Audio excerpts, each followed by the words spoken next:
My name is Vincent Torino, and I'm a fuel trader who survived the first 72 hours of the zombie outbreak in Denver. What started as a routine night shift at the hospital turned into 3 days of pure hell.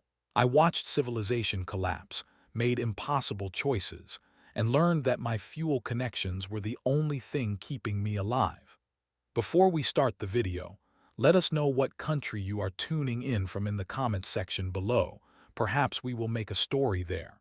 Let's begin. My name is Vincent Torino, and 72 hours ago I was just another guy trying to make ends meet in Denver, Colorado. I spent my days trading fuel contracts across the Southwest, coordinating shipments of gasoline, diesel, and biofuel between refineries and distributors. It was honest work that paid the bills, but barely. That's why I picked up a night shift at St. Mary's General Hospital 3 times a week, working as an orderly in the emergency department. The extra money helped me keep my modified Peterbilt tanker truck running, and my sister Maria's kids in decent clothes down in Tucson. I never thought my two jobs would intersect the way they did. I never imagined that my knowledge of fuel supply chains would become the difference between life and death. And I certainly never expected that the skills I'd learned negotiating with truckers and refinery managers would help me survive what I'm about to tell you. Tuesday night, March 15th, started like any other shift at St. Mary's. I clocked in at 11:30, grabbed my supply cart, and began my rounds through the emergency department. The hospital was busier than usual for a weeknight. We had 3 trauma bays occupied.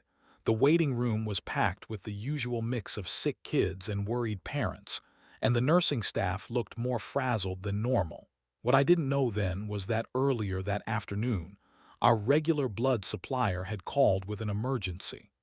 Their main facility had experienced what they called a contamination issue. Nothing serious, just a problem with their testing equipment that required them to discard an entire day's collection. They needed to send us blood products from their backup facility in Kansas City to cover our immediate needs. The blood bank coordinator, a nervous guy named Peterson, had accepted the emergency shipment without the usual bureaucratic delays. He seemed anxious to get everything processed and stored before the night shift took over. I remember thinking Peterson looked pale when I saw him leaving that evening. He was clutching a clipboard to his chest and kept checking his watch like he was late for something important. When I asked him if everything was okay, he just nodded quickly and said the new blood products were already being distributed to the wards. Looking back, that should have been my first warning sign.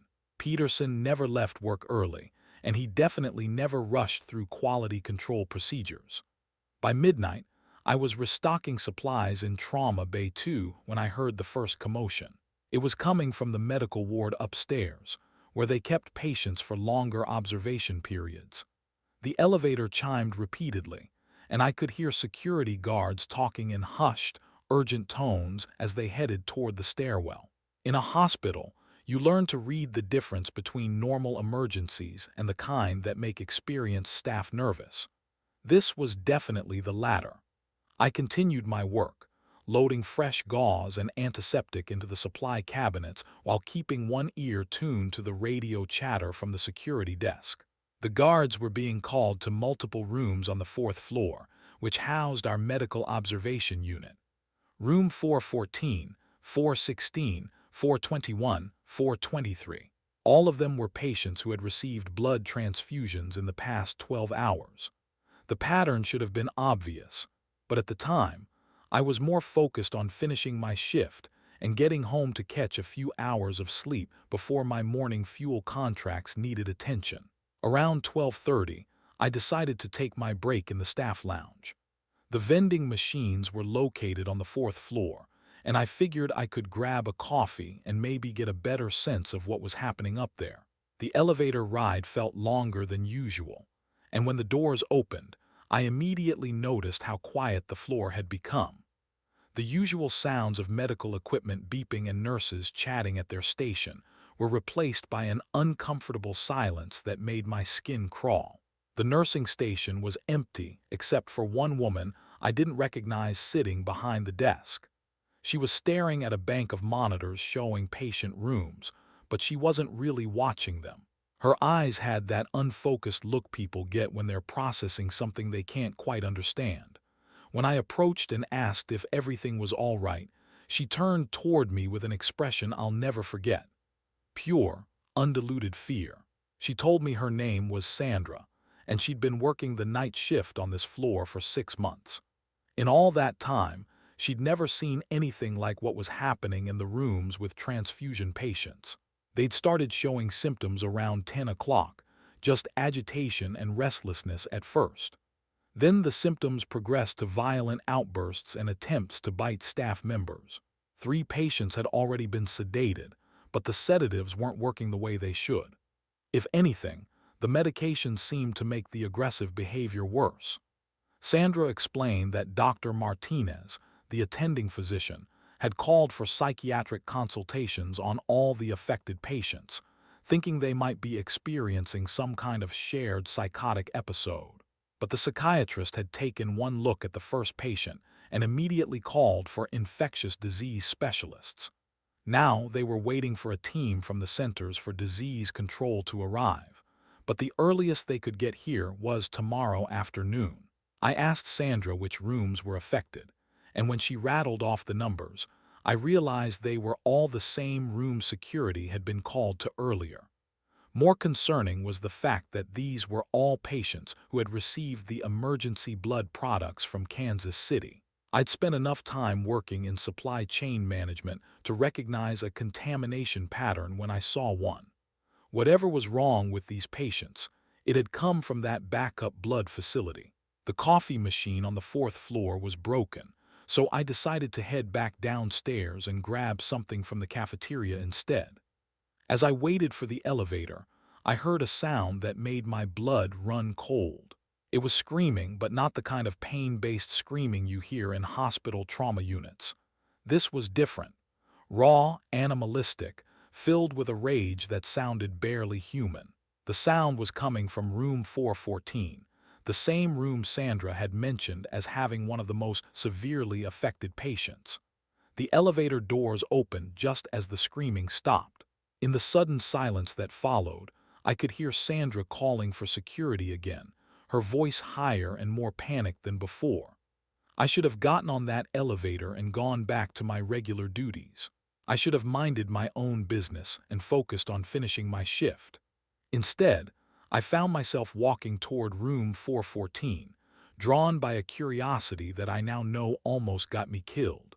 The patient in 414 was an elderly woman named Mrs. Henderson. I'd seen her earlier in the evening when she'd been admitted with chest pains. She was a sweet lady in her 70s, the kind of grandmother who always had hard candies in her purse and pictures of her grandchildren in her wallet. She'd been scheduled for a routine cardiac catheterization in the morning, which required her to receive blood products to prepare for the procedure. Through the small window in her door, I could see that Mrs. Henderson was standing beside her bed, but something was wrong with the way she was moving. Her back was arched at an unnatural angle, and her head kept twitching with quick, jerky motions that reminded me of a bird. Dark stains covered the front of her hospital gown, and at first I thought she might have had an accident with her dinner tray. Then I saw her roommate. The other bed in the room had been occupied by a middle-aged woman recovering from gallbladder surgery. She was lying motionless under blood-soaked sheets, and I could see that large pieces of flesh had been torn from her arms and throat. Mrs. Henderson was holding something in her hands, something red and wet that I didn't want to identify. When she turned toward the door, I got my first clear look at her face. Her eyes had rolled back completely, showing nothing but white. Blood and other fluids dripped from her mouth, which was hanging open wider than any human jaw should be able to stretch. Her teeth were stained dark red, and when she saw me through the window, she opened her mouth even further and let out a sound that was part moan, part hiss, and completely inhuman. Mrs. Henderson started moving toward the door with that same unnatural, twitching gait. I pressed myself against the wall beside the doorframe, my heart pounding so hard I thought it might burst. Through the glass, I watched her press her face against the window, leaving bloody smears as she tried to reach me through the barrier. Her fingers clawed at the door handle, but she seemed unable to understand how to turn it properly. That's when I noticed the bite marks on her arm. Deep, ragged wounds that looked like they'd been made by human teeth. The blood around the wounds was black and thick, nothing like normal bleeding.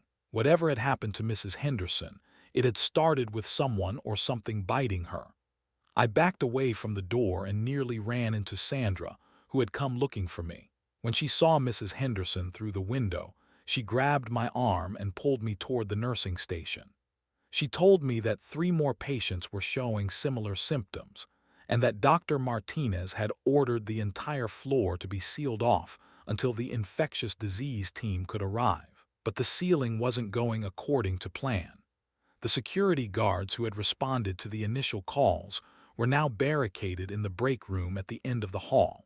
One of them had been bitten by a patient in room 421 and was showing the same aggressive symptoms that had affected the transfusion patients. The head of security had called for backup from the Denver Police Department, but the responding officers were being told to wait outside until medical professionals could determine what kind of infectious agent they were dealing with. Sandra led me to the monitoring station, where she'd been watching the patient rooms on closed-circuit television. The screens showed chaos in multiple rooms simultaneously. Patients who had been calm and cooperative hours earlier were now throwing themselves against doors and windows with superhuman strength. They'd torn apart their bedding, destroyed medical equipment, and in several cases, had injured themselves so severely that they should have been unconscious from blood loss. But they kept moving, kept attacking, kept trying to break out of their rooms. In room 416, I watched a man in his 50s repeatedly punch a reinforced window with his bare fists. His hands were destroyed, bones visible through shredded skin, but he never slowed down or showed any sign of pain. In room 423, a woman who'd had hip replacement surgery the day before was walking normally despite the fact that her surgical site had torn open and was bleeding heavily. She shouldn't have been able to stand, let alone move around her room with perfect mobility. Sandra told me that Dr. Martinez had been trying to reach the blood bank in Kansas City, but their facility was no longer answering phones. The backup number connected to an automated message saying the facility was temporarily closed due to a health emergency. She'd also tried to contact Peterson, but his home phone went straight to voicemail, and his cell phone appeared to be turned off. I was starting to put together a picture that scared me more than I wanted to admit. The emergency blood shipment had been contaminated with something that caused extreme behavioral changes in recipients. The contamination was spreading through bites, which meant it was transmissible between humans. And if the Kansas City facility was closed due to a health emergency, that meant the problem was bigger than just our hospital. While Sandra and I were reviewing the security footage, we heard an explosion of sound from the direction of room 414. Mrs. Henderson had apparently figured out how to work the door handle. The door was now standing open, and she was shuffling into the hallway with that same unnatural, predatory movement I'd observed earlier. Behind her, I could see her roommate's body, but it was no longer motionless. The woman was sitting up in bed despite her massive injuries, and she was looking around the room with the same white, rolled-back eyes that Mrs. Henderson had shown. Sandra grabbed the phone to call security, but before she could dial, we heard similar sounds coming from other rooms along the hallway. Doors were opening, and the patients who had received contaminated blood were emerging into the corridor. They moved with purpose, but not the kind of purpose you'd expect from confused or disoriented people. They were hunting for something, and based on their behavior in the rooms, I had a pretty good idea of what they were looking for. I told Sandra that we needed to get off this floor immediately. My experience managing fuel supply chains had taught me to recognize when a containment system was failing, and this was definitely a containment failure. Whatever was affecting these patients was spreading faster than the hospital's emergency protocols could handle. The smart move was to evacuate the area and let trained professionals deal with the situation from a safe distance. But Sandra refused to leave her post. She insisted that there might be other patients on the floor who needed help, and that abandoning her station would violate her oath as a healthcare worker. I understood her position, but I also understood that staying in the area with infected patients was likely to get us both killed. The people walking out of those rooms were no longer the patients who had been admitted for routine medical procedures. They were something else entirely, something dangerous. I compromised by agreeing to help Sandra contact any remaining staff on the floor and coordinate an organized evacuation. We used the intercom system to announce that all personnel should immediately proceed to the stairwells and report to the emergency command center on the first floor. Then we started making our way through the corridors, checking rooms for anyone who might need assistance getting out of the building. The first room we checked was 406, which housed a man recovering from appendix surgery. He'd received blood products earlier in the day, but unlike the other affected patients, he was still lucid and responsive. However, he was complaining of severe headaches and seemed disoriented about where he was and why he was in the hospital. His skin had taken on a grayish color, and his eyes were bloodshot in a way that looked more like infection than fatigue. Sandra wanted to help him get to the stairwell, but I noticed that he kept staring at her neck with an intensity that made me uncomfortable. When she leaned over to check his pulse, he suddenly lunged toward her with his mouth open, clearly intending to bite her. I pulled Sandra away just in time, and we locked the door behind us as we left the room. Through the window, we could see him throwing himself against the door with the same mindless aggression we'd observed in the other contaminated patients. Room 408 contained a woman who had undergone a blood transfusion following complications during childbirth. She was lying motionless in her bed, but when we entered the room, she opened her eyes and looked directly at us. Her eyes were completely white, just like Mrs. Henderson's, and when she opened her mouth, I could see that her teeth were stained with blood. She tried to sit up, but she was still connected to several monitoring devices that kept her restrained to the bed. Sandra started to disconnect the equipment, thinking she was trying to communicate with us, but I stopped her before she could free the woman completely. The pattern was becoming clear. Every patient who had received blood from the Kansas City facility was undergoing the same transformation. The process seemed to take several hours, with patients first becoming agitated and aggressive, then losing their cognitive abilities while retaining their physical strength and mobility. The final stage appeared to involve a complete loss of humanity, leaving behind something that was driven entirely by the urge to bite and infect others. By the time we'd checked 6 rooms, we'd found 4 more patients in various stages of transformation. None of them were safe to approach, and all of them showed signs of wanting to attack anyone who came within reach. Sandra was finally starting to understand that these weren't people who needed medical help.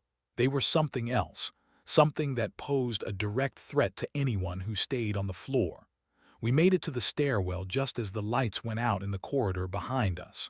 Emergency lighting kicked in immediately, bathing everything in an eerie red glow that made the blood stains on the walls look black. From behind us, we could hear the sound of doors opening and closing, followed by shuffling footsteps that seemed to be moving in our direction. As we started down the stairs, Sandra told me that she'd worked in hospitals for 12 years and had never seen anything like what we'd just witnessed. The closest comparison she could make was to cases of rabies she'd studied in nursing school, but even rabies didn't cause this kind of rapid behavioral transformation. Whatever was in that contaminated blood was something entirely new, something that turned normal people into predators within a matter of hours. I was thinking about the logistics of the situation as we descended toward the first floor. If the Kansas City facility had shipped contaminated blood to our hospital, they'd probably shipped similar products to other medical facilities throughout the region. Blood products have a short shelf life, so they would have distributed everything in their inventory as quickly as possible to avoid waste. That meant dozens, possibly hundreds of hospitals across the Midwest and Southwest could be dealing with the same crisis we were facing. The implications were staggering. If every contaminated blood recipient underwent the same transformation we'd witnessed, and if the infection spread through bites, then we were looking at an exponential growth pattern that could overwhelm medical and emergency response systems within days. My experience tracking fuel distribution networks had taught me how quickly supply chain disruptions could cascade through interconnected systems. This felt like the same kind of cascade, but instead of fuel shortages, we were dealing with infected humans who were actively trying to spread the contamination. When we reached the first floor, we found the emergency department in chaos. Word had already spread about the situation on the fourth floor, and hospital administration was trying to coordinate with law enforcement and emergency medical services to establish containment protocols. But the response was being hampered by the fact that nobody understood what they were dealing with. The infectious disease specialists hadn't arrived yet, and the Centers for Disease Control team was still hours away. Dr. Martinez was in the middle of a heated argument with the hospital's chief administrator about whether to evacuate the entire building or try to isolate the affected floor. The administrator was concerned about liability issues and wanted to wait for official guidance from state health authorities. Dr. Martinez was arguing that they were dealing with an immediate threat to public safety and that evacuation should begin immediately. I approached Dr. Martinez and shared what Sandra and I had observed during our time on the fourth floor. I explained my background in supply chain management and suggested that the contamination was likely much wider than just our hospital. I recommended that he contact other medical facilities that might have received blood products from the Kansas City supplier to see if they were experiencing similar problems. Dr. Martinez listened carefully to my assessment and agreed that a broader investigation was needed. He asked me to help coordinate communication with other hospitals while he focused on managing the immediate crisis at St. Mary's. It was the first time my two areas of expertise had overlapped, and I realized that my knowledge of distribution networks could be valuable in understanding how the contamination might spread. Using the hospital's administrative computers, I started calling medical facilities throughout Colorado, Kansas, and New Mexico. What I discovered confirmed my worst fears. Every hospital that had received emergency blood shipments from Kansas City in the past 48 hours was reporting similar incidents. Patients who had undergone transfusions were showing aggressive behavior, and in several cases, staff members had been bitten and were beginning to show symptoms themselves. The situation was already out of control, and it was spreading faster than anyone had anticipated. What happened next changed everything I thought I knew about survival. The phone calls I was making to other hospitals painted a terrifying picture. Denver General had 3 patients showing identical symptoms to what we'd seen at St. Mary's. Presbyterian St. Joseph was reporting 5 cases, all blood transfusion recipients from the past 24 hours. Rose Medical Center had lost communication with their 4th floor entirely after what their administrator described as a complete breakdown in patient behavior.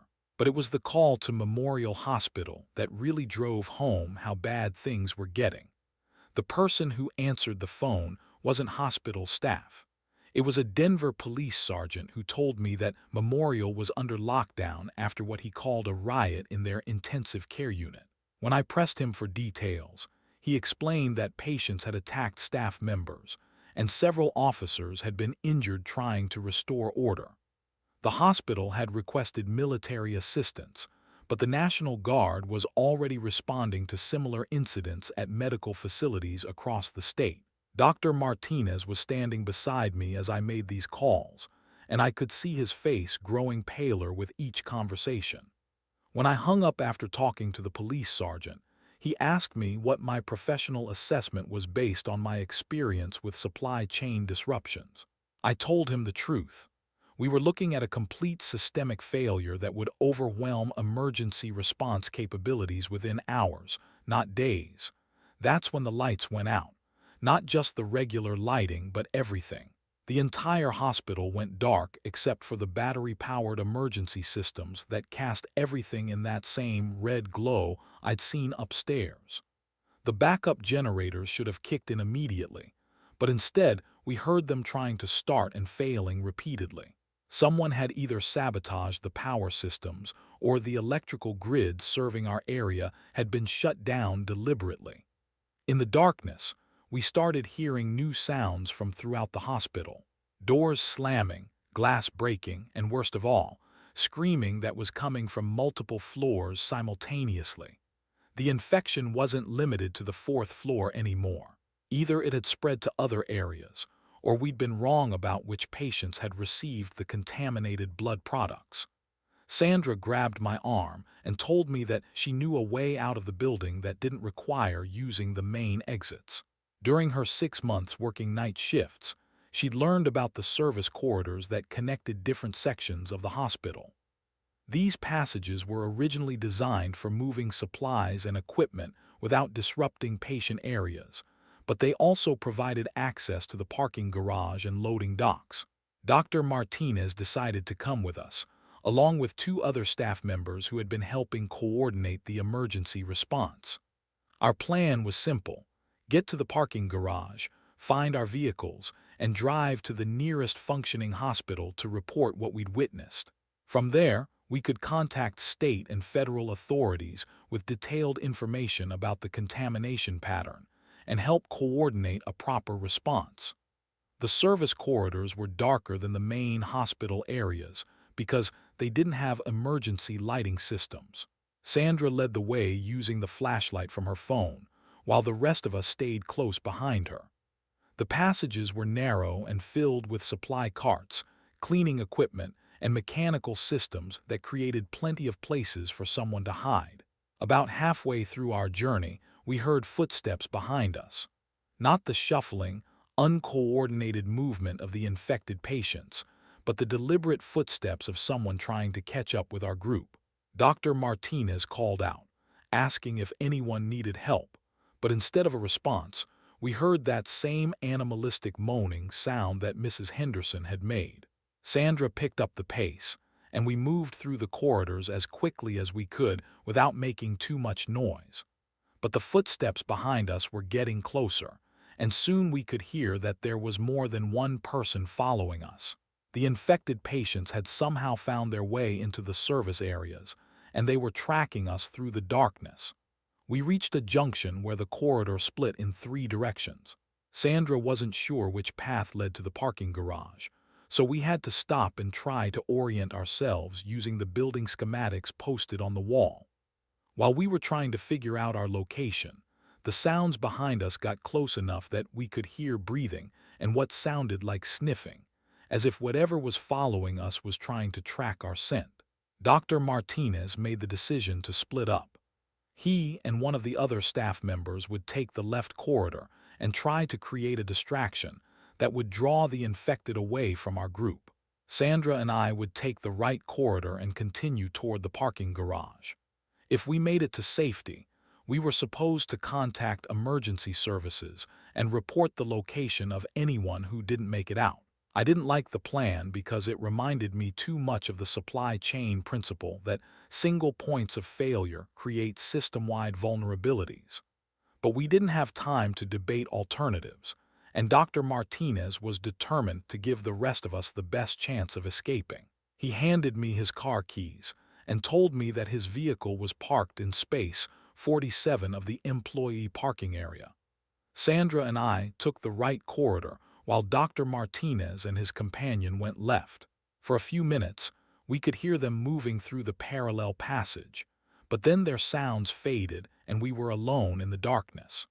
The corridor we'd chosen was longer than expected, and it seemed to curve back on itself in a way that made me worry we were getting lost in the hospital's mechanical systems.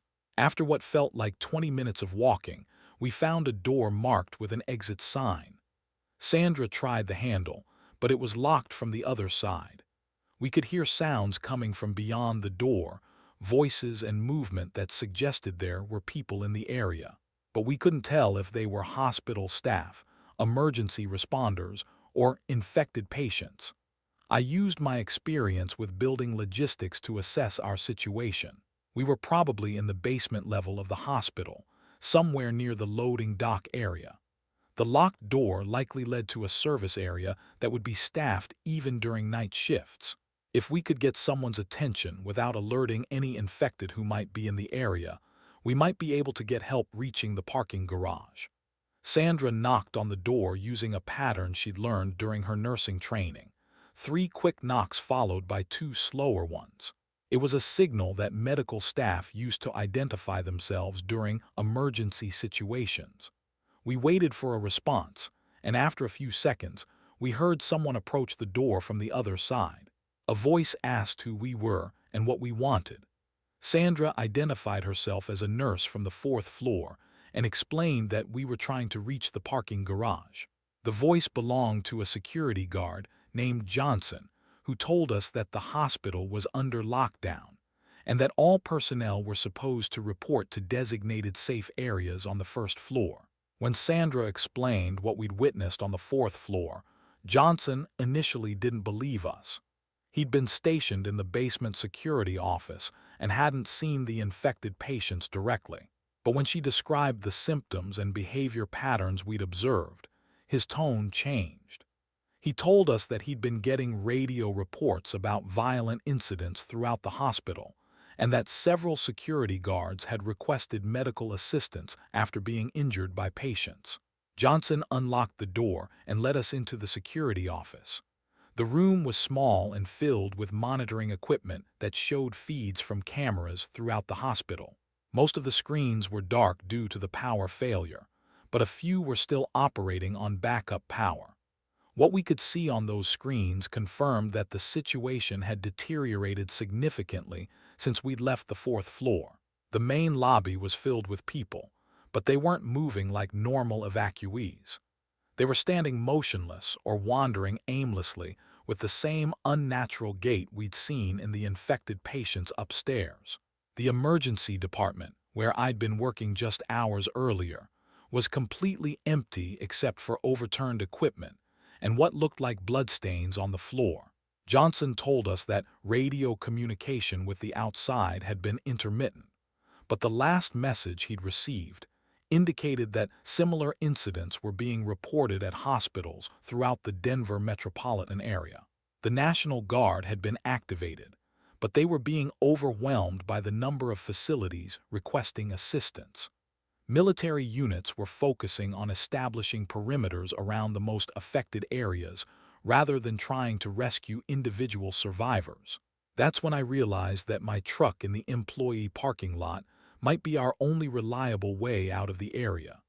I'd modified that Peterbilt specifically for long-haul fuel transportation, which meant it had reinforced panels, heavy-duty locks, and enough fuel capacity to drive for hundreds of miles without stopping.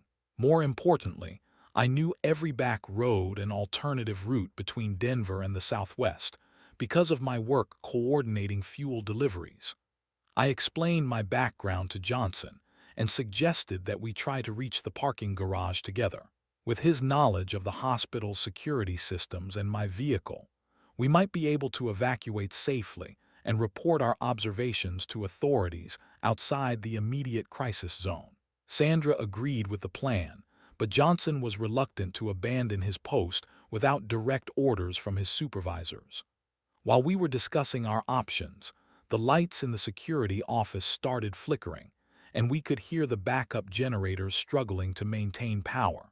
Johnson checked his radio and discovered that he'd lost contact with the main security desk entirely. The hospital's communication systems were failing, which meant that any coordination between different areas of the building was becoming impossible. That's when we heard scratching at the door we'd just come through. Soft at first, like someone testing to see if it was locked, but then more aggressive and persistent. Johnson looked at the door controls and confirmed that it was still secured, but the scratching continued and seemed to be coming from multiple sources. Sandra moved to one of the functioning security monitors and pointed to a camera feed from the corridor outside. The screen showed at least 6 people standing in the hallway, but they weren't behaving like hospital staff or patients seeking help. They were moving with that same predatory purpose we'd observed in the infected patients upstairs, and they seemed to be focused on the security office door. Johnson reached for his radio to call for backup, but before he could transmit, we heard similar scratching sounds coming from other walls of the office. The infected had found us, and they were testing the barriers that separated us from them. Based on what we'd seen of their behavior, it was only a matter of time before they found a way in. I told Johnson and Sandra that we needed to move immediately. My experience with supply chain logistics had taught me that when containment systems fail, the failure usually accelerates rather than stabilizing. The infected patients were demonstrating coordination and problem-solving abilities that suggested they were learning how to navigate the hospital's layout. If we waited much longer, they would figure out how to breach the security office. Johnson showed us an alternative exit from the office that led directly to the loading dock area. From there, we could access the employee parking garage without going through the main hospital corridors. The route would take us past the kitchen and laundry facilities, which should be empty during the night shift. We gathered what supplies we could carry from the security office. Johnson had a flashlight, a radio, and a master key card that could open most doors in the hospital. Sandra had her medical supplies and a small emergency kit from her nursing station.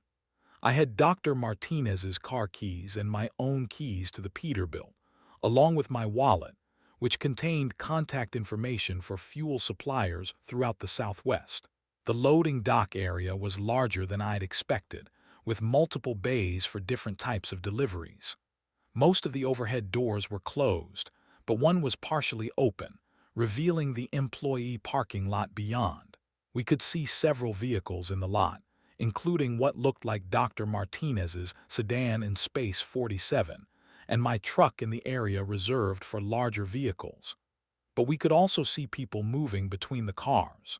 At first, I thought they might be other hospital employees trying to evacuate, but their movement patterns were wrong. They were wandering aimlessly rather than heading toward specific vehicles, and they seemed more interested in investigating sounds and smells than in escaping the area. Johnson used his radio to try contacting other security personnel, but all he got was static and occasional fragments of conversations that didn't make sense. From what we could hear, other parts of the hospital were dealing with similar situations, and the overall security response was breaking down as more guards were injured or went missing. Sandra asked me about my truck and whether it would be safe to approach in the current situation. I explained that the Peterbilt was designed for security as well as functionality. The cab had reinforced windows and doors, the fuel tank was protected by steel plating, and the engine was powerful enough to push through obstacles if necessary. More importantly, I had enough diesel fuel to drive nonstop to Arizona, where my sister Maria was waiting with her kids. But getting to the truck meant crossing about 50 yards of open parking lot while avoiding the infected individuals who were wandering through the area. Based on our observations, they seemed to be attracted to movement and sound, which meant we'd need to time our approach carefully and move as quietly as possible. We waited and watched the parking lot for about 10 minutes, trying to identify patterns in how the infected moved and whether there were any clear paths to my vehicle. During that time, we saw 2 other people attempt to reach their cars. Both were caught by the infected before they could start their engines. What happened to them confirmed that these weren't confused patients who needed medical help. They were predators who were actively hunting for victims. Johnson suggested that we create a distraction to draw the infected away from the truck. He could use his radio to activate car alarms in a different section of the parking lot, which might give us enough time to reach the Peterbilt and get it started. The plan had risks, but it was better than trying to fight our way through the infected or waiting in the loading dock until we were discovered. I agreed to Johnson's plan with one modification. Instead of all three of us trying to reach the truck together, I would go alone while Sandra and Johnson waited in the loading dock. Once I had the engine running and the doors secured, I would drive to the loading dock and pick them up. This approach would minimize the number of people exposed to danger and give us the best chance of at least one person escaping to report what we'd witnessed. Sandra didn't like the idea of splitting up, but she understood the tactical logic. Johnson was concerned about abandoning his responsibility to the hospital, but the reality was that the hospital's security system had already failed completely. His duty now was to survive and help coordinate emergency response from outside the affected area. Johnson activated car alarms in the section of the parking lot farthest from my truck. The noise immediately attracted the attention of every infected person in the area, and they began moving toward the sounds with that same focused determination we'd observed inside the hospital. Within a few minutes, the path to my Peterbilt was clear. I made it to the truck without incident and had the engine running within 30 seconds. The sound of the diesel engine starting up attracted some attention from the infected, but they were still focused on the car alarms in the distance. I drove to the loading dock and picked up Sandra and Johnson, and we were rolling toward the parking lot exit before the infected realized what was happening. As we drove past the hospital's main entrance, I could see that the situation inside had deteriorated even further. The emergency department doors were standing open, and infected individuals were wandering in and out of the building freely. Several police cars were parked outside, but I couldn't see any officers. Either they'd been overwhelmed by the situation, or they'd withdrawn to establish a perimeter at a safer distance. Johnson tried his radio one more time as we left the hospital grounds. This time, he managed to reach a dispatcher who told him that Denver police and fire departments were responding to similar incidents throughout the metropolitan area. Military units were being deployed to establish quarantine zones around the most affected hospitals. But the scope of the crisis was larger than anyone had anticipated. The dispatcher also told Johnson that Interstate 25 was closed in both directions due to what she described as traffic incidents and civil unrest. Alternative routes out of the city were becoming congested as people tried to evacuate the area. She recommended that anyone with reliable transportation head west toward the mountains rather than trying to use the main highways. I knew exactly which routes to take because of my experience delivering fuel to remote locations throughout Colorado. There were back roads and service routes that could get us out of the Denver area without using the main highways. These routes were used primarily by truckers and commercial vehicles, so they would be less congested than the roads most people would choose for evacuation. But as we drove through the city toward these alternative routes, we could see that the crisis wasn't limited to the hospitals anymore. Fires were burning in several neighborhoods, and we could hear sirens coming from multiple directions. Whatever had started with the contaminated blood supply was spreading through the population faster than anyone could have predicted. Sandra was monitoring emergency radio frequencies using Johnson's radio, and the reports she was hearing painted a picture of complete social breakdown. Police departments throughout the region were reporting that they were losing officers to what they described as coordinated attacks by groups of violent individuals. Fire departments were unable to respond to calls because their crews were being attacked at emergency scenes. Most concerning was the report that Denver International Airport had been shut down after incidents in the terminal buildings. If the infection had reached the airport, it meant that contaminated individuals might already be spreading to other cities through air travel. The scope of the crisis was expanding beyond anything that local or even state authorities could handle. That's when we heard the first explosion behind us. Looking back toward the city center, we could see a massive fireball rising from what appeared to be the downtown area. Johnson's radio crackled with reports that a military unit had used explosives to collapse a highway overpass in an attempt to slow the spread of infected individuals between different parts of the city. I realized that we were witnessing the complete breakdown of the emergency response system that everyone had been counting on to contain the crisis. The military wasn't trying to rescue survivors anymore. They were trying to prevent the infection from spreading to unaffected areas, even if it meant trapping people inside the quarantine zones. My truck was equipped with enough fuel and supplies to drive nonstop to Arizona, but I was starting to wonder if we'd find anything better when we got there. If the contaminated blood had been distributed to hospitals throughout the Southwest, then every major city between Denver and the Mexican border might be dealing with similar crises. But I knew we had to try. My sister Maria and her kids were in Tucson, and if there was any chance of reaching them before the infection spread to Arizona, we had to take it. The alternative was to stay in Colorado and hope that military quarantine procedures would somehow contain a crisis that had already overwhelmed every emergency response system in the state. As we reached the outskirts of Denver and started climbing into the foothills, I could see the entire metropolitan area spread out behind us.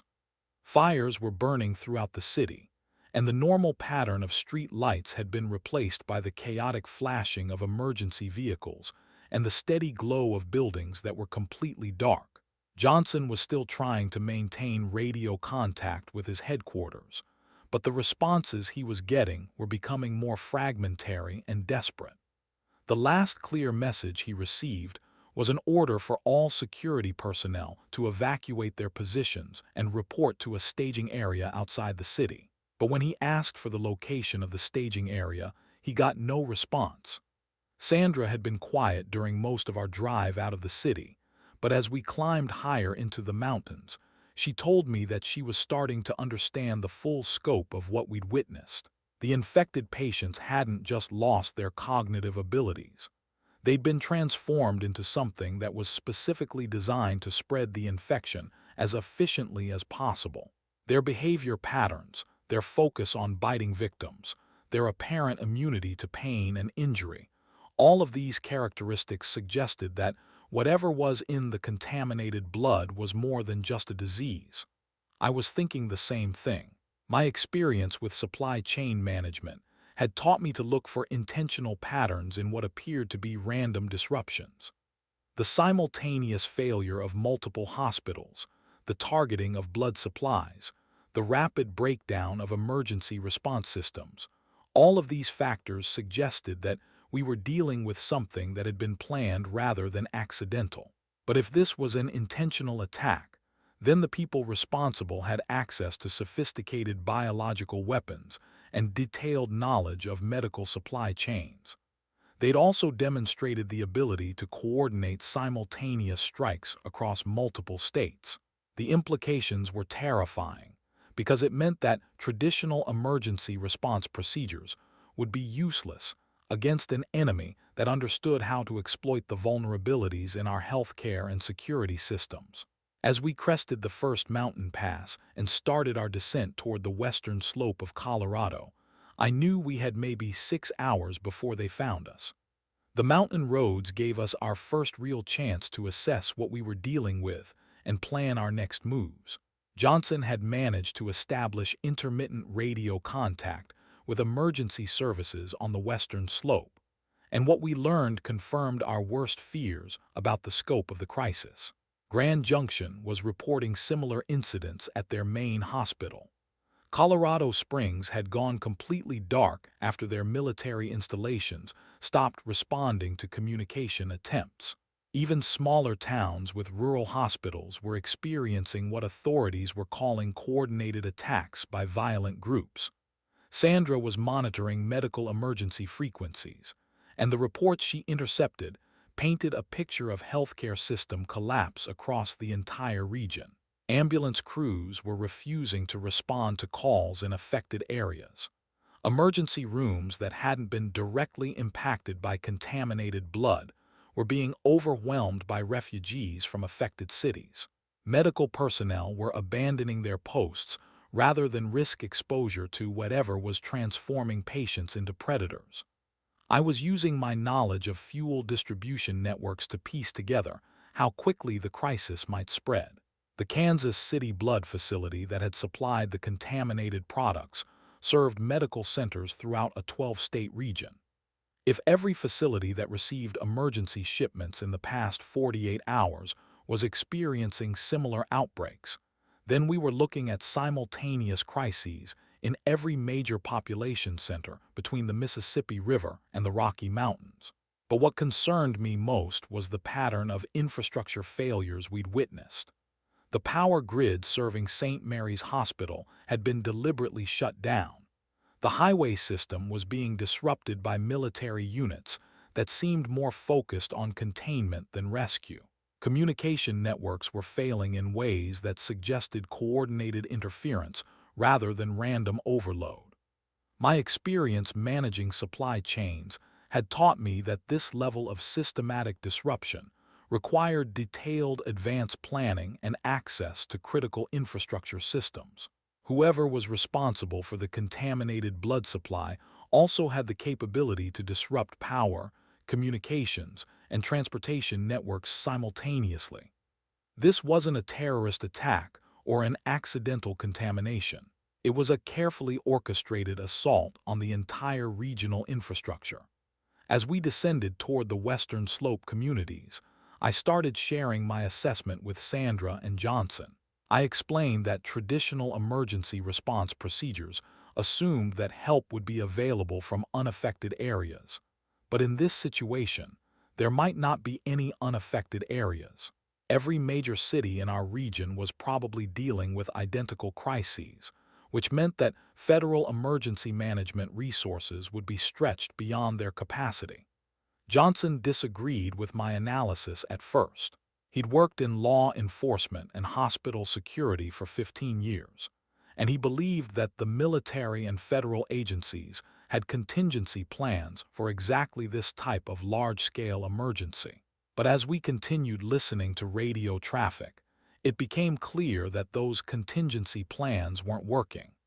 Military units were being pulled back to protect critical infrastructure rather than conducting rescue operations. Federal agencies were coordinating evacuations of their own personnel rather than providing assistance to civilian populations. Sandra asked me what I thought our chances were of reaching Arizona safely. I told her the truth based on my experience with long-haul transportation. Under normal conditions, my truck could make the trip from Denver to Tucson in about 12 hours. We had enough fuel to make the journey without stopping, and I knew alternative routes that would avoid the main highways where military checkpoints were being established. But these weren't normal conditions.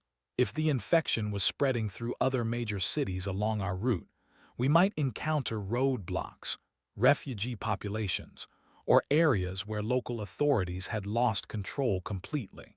My truck was tough and well-equipped, but it wasn't military-grade armor. If we ran into serious trouble, our survival would depend more on avoiding conflict than winning fights. The first sign that our journey wasn't going to be straightforward came when we reached the town of Glenwood Springs. Under normal circumstances, it would have been a quiet mountain community with maybe a few late-night travelers passing through. Instead, we found the main highway blocked by abandoned vehicles and what appeared to be a hastily constructed roadblock made from overturned cars and debris. I stopped the truck about a quarter-mile from the obstruction and used binoculars to assess the situation. There were people moving around the roadblock, but they weren't wearing any kind of uniform or official identification. Their behavior reminded me of the infected patients we'd encountered at the hospital, the same aimless wandering punctuated by sudden focused attention when they detected movement or sound. Johnson tried to contact local law enforcement using his radio, but all he got was an automated message saying that emergency services in the area were temporarily unavailable. Sandra suggested that we try to make contact with the people at the roadblock to see if they needed help, but I explained why that would be a mistake based on what we'd already observed about infected behavior. I told them that we needed to find an alternative route around Glenwood Springs entirely. My fuel delivery experience included knowledge of service roads and industrial access routes that paralleled the main highways. These roads weren't designed for passenger traffic, but they were built to handle heavy commercial vehicles like my truck. More importantly, they were less likely to be monitored or blocked by either infected individuals or military checkpoints. The detour added about 3 hours to our journey, but it allowed us to bypass not just Glenwood Springs but several other communities that showed signs of similar problems. From elevated positions along the service roads, we could see fires burning in town centers and unusual patterns of abandoned vehicles that suggested rapid evacuation or breakdown of organized traffic flow. During this part of our journey, Sandra started asking me about my family situation and why I was so determined to reach Arizona. I explained that my sister Maria was a single mother with 2 young kids, ages 8 and 12. She worked as a school administrator in Tucson and lived in a modest house near the university. Maria didn't have the kind of resources or connections that would help her deal with a crisis like the one we'd escaped from in Denver. More importantly, Maria had always been the practical one in our family. When our parents died in a car accident 5 years earlier, she'd handled all the legal and financial arrangements while I was dealing with my own problems. If anyone in my family could survive what was happening, it would be Maria, but only if she had advance warning and help preparing for what was coming. I also told them about my broader network of contacts in the fuel trading business. I had professional relationships with truck stop owners, refinery managers, and independent fuel suppliers throughout the Southwest. These people operated outside the normal corporate and government systems, and they had access to resources and information networks that might be more reliable than official emergency services. One contact who might be particularly valuable was a man called Big Jim Patterson, who owned a truck stop and fuel depot near Barstow, California. Jim had been in the business for 30 years and had survived multiple economic disruptions, fuel shortages, and regulatory changes by maintaining stockpiles of essential supplies and cultivating relationships with reliable suppliers. If anyone would have advance information about what was happening across the region, it would be Jim. But reaching Big Jim's facility would require crossing most of Arizona and part of California, a journey that would take us through Phoenix, Flagstaff, and several other major population centers that might be dealing with their own outbreaks. My truck had enough fuel for the extended journey, but we'd be traveling through increasingly dangerous territory with no way to know what conditions we'd encounter.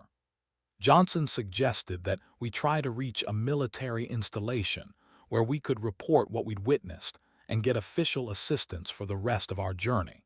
But I explained why that approach would probably fail based on what we'd already observed about military response priorities. The armed forces were focused on containing the spread of infection, not on rescuing individual survivors. If we approached a military checkpoint, we'd likely be detained for quarantine processing rather than receiving help reaching our destination. As we continued south through Colorado, we started encountering other travelers who were fleeing the crisis in Denver and other affected cities. Most of them were in passenger cars with limited supplies and no clear destination. They were following the main highways and heading toward population centers where they expected to find help from authorities.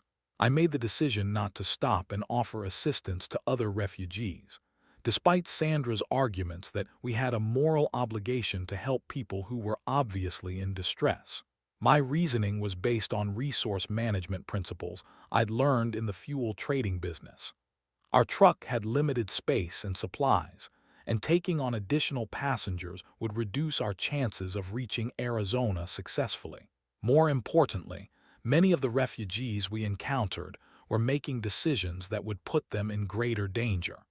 They were traveling in groups that were too large to move quickly or quietly.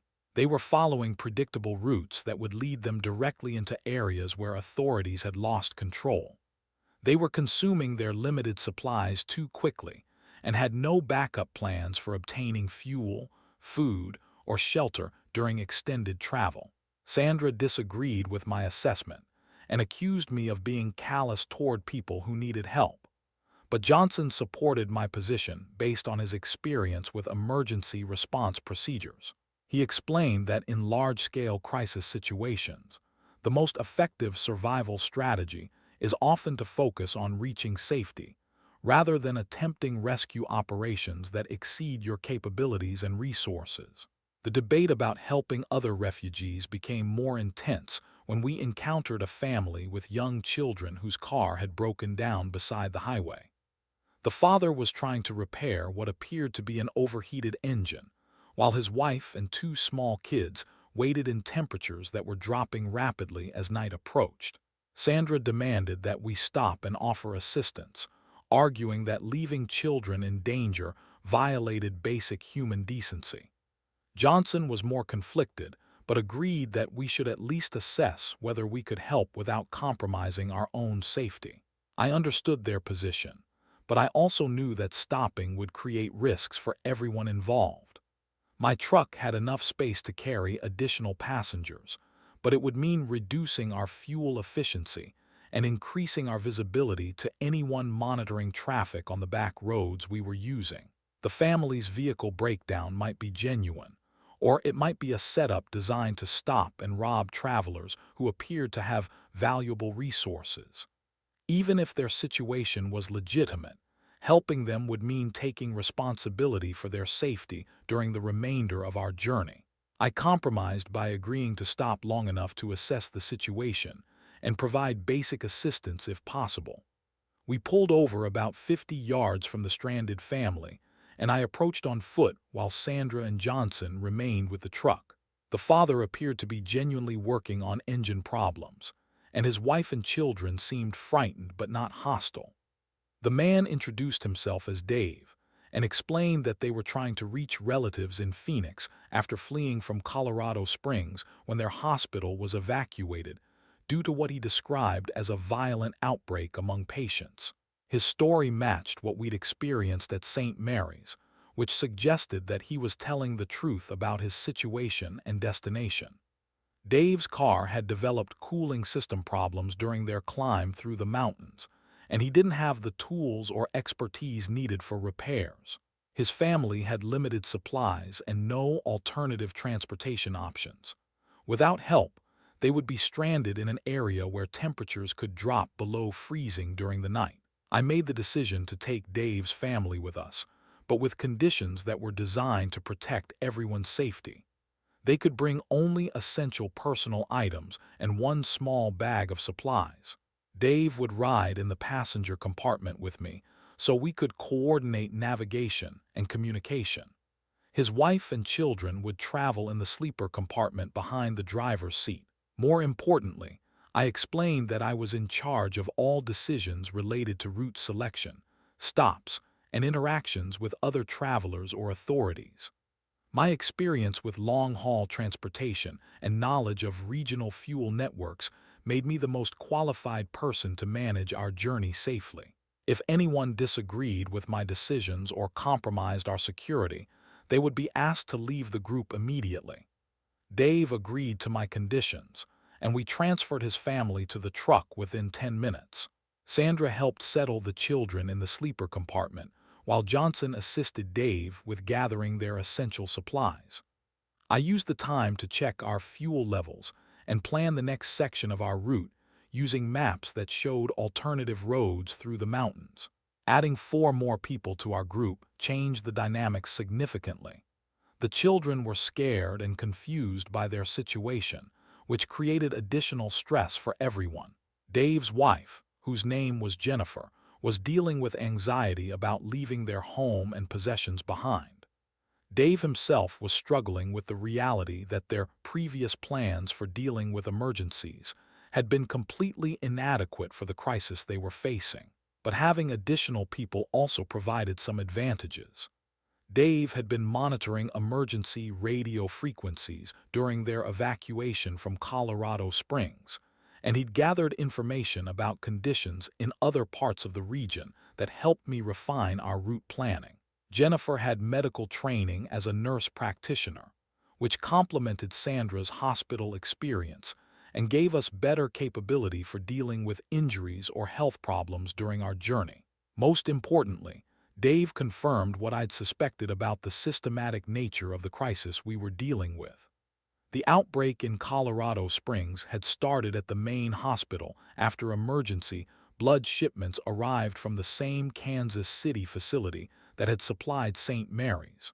But Dave had also heard reports that similar incidents were occurring at military installations, which suggested that the contaminated blood had been distributed to medical facilities serving both civilian and military populations. The implications were staggering. If military medical facilities were compromised, it meant that the armed forces' ability to respond to the crisis was being undermined from within their own ranks. Soldiers and medical personnel who had received contaminated blood products would be transforming into infected individuals inside supposedly secure military installations. This would explain why military communication networks were failing and why organized response efforts weren't being coordinated effectively. As we continued south through the night, we started seeing evidence that confirmed Dave's assessment.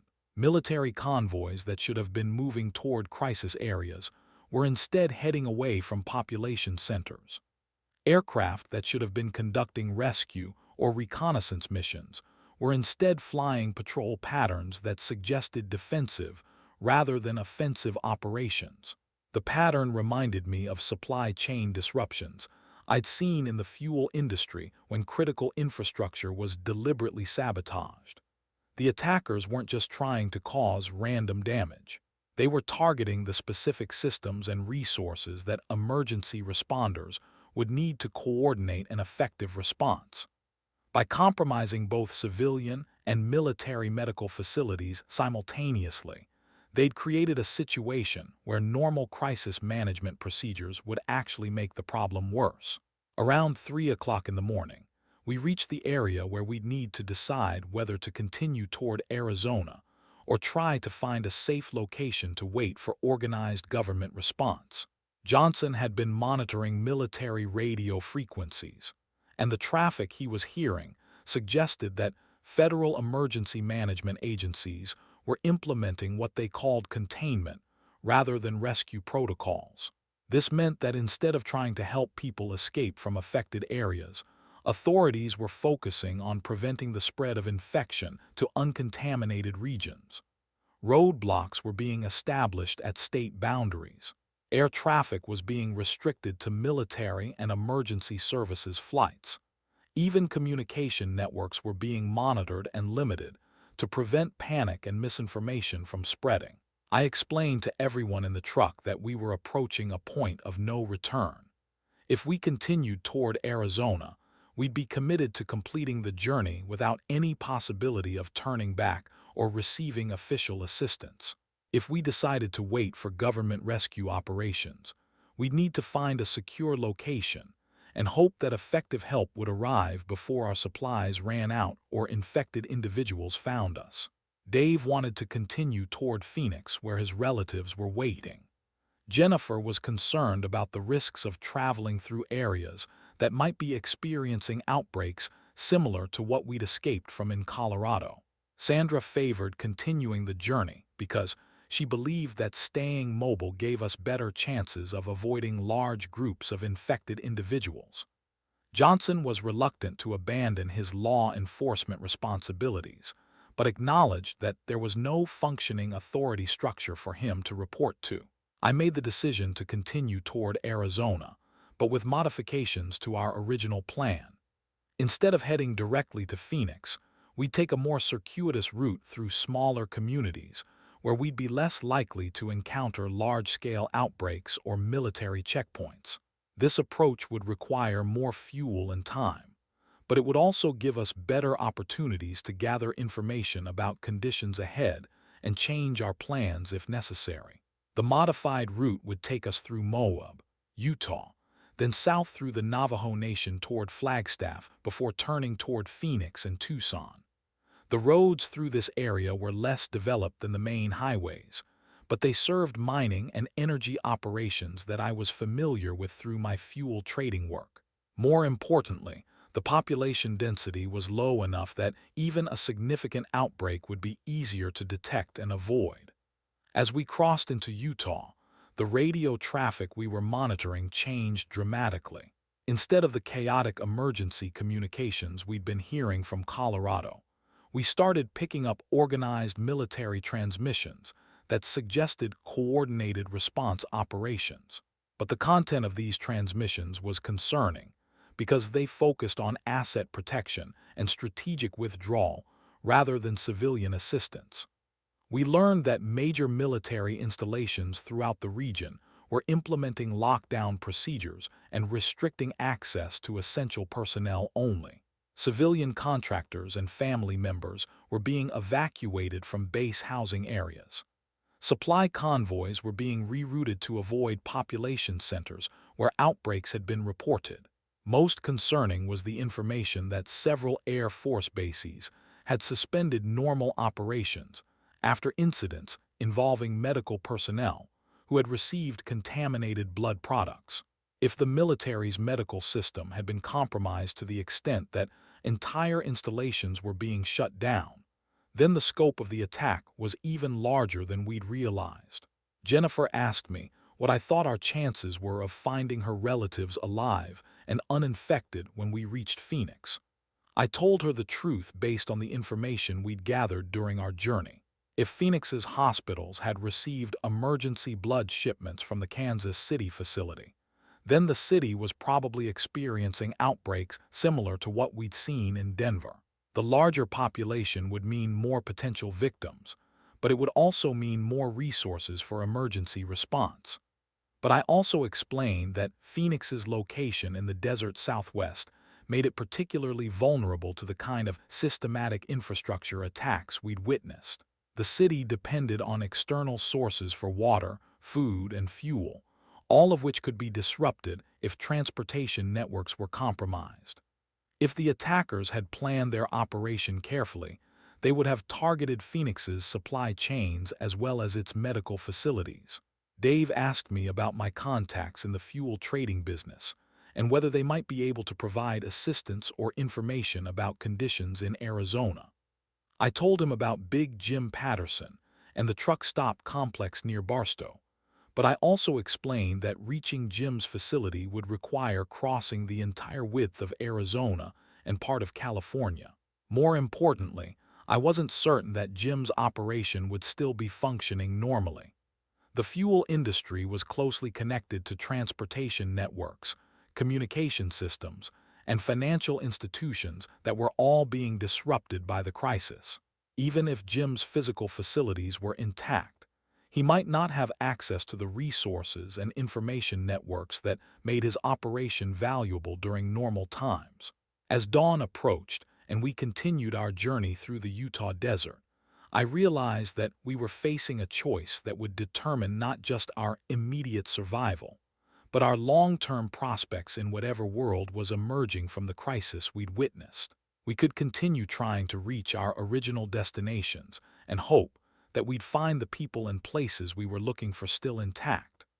Or we could start adapting to the reality that the world we'd known before the outbreak was gone forever, and focus on building new relationships and resources that would help us survive in the transformed landscape ahead. That's when I realized Denver was already lost, and we had one shot to make it out of Colorado alive before everything changed forever. The Utah desert gave us our first real glimpse of how quickly civilization could collapse when the underlying systems failed. As we drove through small towns that should have been quiet but functioning, we found instead communities that had been completely abandoned. Gas stations stood empty with their doors hanging open. Convenience stores had been looted, but not in the chaotic way you'd expect from panicked crowds. The theft had been systematic and thorough, suggesting that someone with organizational skills had coordinated the evacuation of supplies. More disturbing were the vehicles we found scattered along the roadside. They weren't abandoned due to mechanical problems or fuel shortages. Many of them had been stopped and searched, with personal belongings scattered around them and doors left open. But there were no bodies, no signs of violence, and no indication of where the occupants had gone. It was as if entire families had simply vanished from their cars during routine travel. Johnson was monitoring emergency radio frequencies and picking up fragmentary transmissions that helped explain what we were seeing. Military units were conducting what they called evacuation assistance operations, but the procedures they described sounded more like detention than rescue. Civilians found in affected areas were being transported to processing centers for medical evaluation and quarantine. No one was being allowed to continue individual travel or return to their homes. The implications were clear. The federal response to the crisis wasn't focused on helping people reach safety. It was focused on controlling population movement to prevent the spread of infection. Anyone found outside designated evacuation routes was being treated as a potential carrier, regardless of whether they showed symptoms of infection. Sandra asked me whether we should try to make contact with military units to get official assistance for the remainder of our journey. I explained why that would be a mistake based on what we were hearing on the radio. The military's priority was containment, not individual rescue operations. If we approached a checkpoint, we'd likely be separated and sent to different processing facilities, with no guarantee that we'd be released or allowed to continue toward our families. Dave disagreed with my assessment and argued that cooperating with official authorities was our best chance of long-term survival. He pointed out that we were traveling with limited supplies through unfamiliar territory toward destinations that might be just as dangerous as the areas we were fleeing. Official evacuation centers would provide food, medical care, and security that we couldn't maintain on our own. But Jennifer supported my position based on her medical background. She'd heard enough about the processing procedures to understand that they were designed to handle large numbers of people efficiently rather than to address individual needs and circumstances. Anyone with medical training would be detained for assignment to emergency healthcare duties. Children would be separated from parents for specialized care. There was no mechanism for keeping families together or allowing people to pursue their own survival plans. I told everyone in the truck that we were committed to continuing independently, but I also explained the risks we were facing as we moved deeper into territory where normal government services had broken down. We were entering an area where survival would depend more on our own resources and decision-making than on help from external authorities. My fuel trading experience had taught me that during supply chain disruptions, the most valuable resources weren't always the ones you'd expect. Food and water were obviously important, but they were also bulky and difficult to transport. More valuable were things like information about safe routes, contacts with reliable suppliers, and knowledge of how to obtain necessities without depending on normal commercial systems. In our current situation, my knowledge of alternative fuel sources and backroad transportation routes was more valuable than any supplies we could carry in the truck. But that knowledge would only be useful if we could reach areas where my professional contacts were still operating and where the infrastructure I was familiar with remained intact. As we approached the Arizona border, we started seeing signs that the crisis had spread far beyond the initial outbreaks in Colorado hospitals. Military aircraft were conducting regular patrol flights over the desert, following patterns that suggested they were monitoring ground movement rather than providing support to civilian populations. We could see smoke columns rising from the direction of major cities, indicating fires that were large enough to be visible from dozens of miles away. More concerning were the radio transmissions we intercepted from National Guard units operating in Arizona. They were reporting what they called population displacement events in Phoenix, Tucson, and Flagstaff. The terminology was bureaucratic, but the underlying meaning was clear. Large numbers of people were fleeing these cities, creating refugee populations that were overwhelming the resources of smaller communities throughout the state.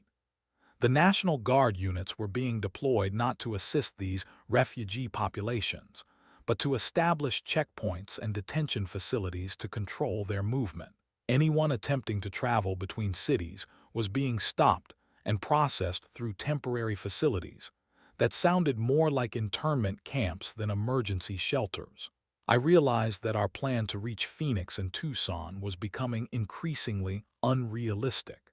Even if my sister Maria and Dave's relatives had survived the initial outbreaks in their cities, they would likely be caught up in the mass evacuations and processing operations that were being implemented throughout Arizona.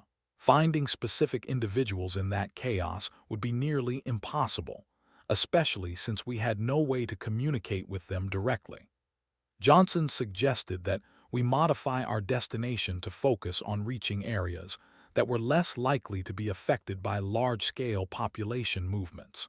Instead of heading toward major cities, we should look for rural communities or industrial facilities that might still be operating normally.